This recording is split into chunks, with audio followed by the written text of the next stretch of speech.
Number 10. Can you pierce your ears after lobuloplasty?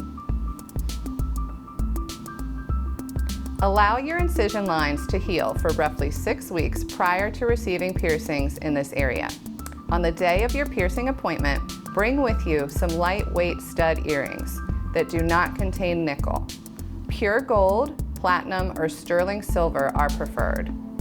On the day of your piercing, we will thoroughly cleanse the area and use local numbing to provide a comfortable experience for you. We will then mark the area to pierce and confirm placement with you prior to treating. The piercing will be quick and pain-free, and then we will insert your earrings for you. In about 1 month, your ear piercing should be healed, and you may switch out your earrings to other earrings if you would like to. But please continue to wear nickel-free, lightweight earrings for about 3 months after your piercing, as your skin may continue to be sensitive throughout this time.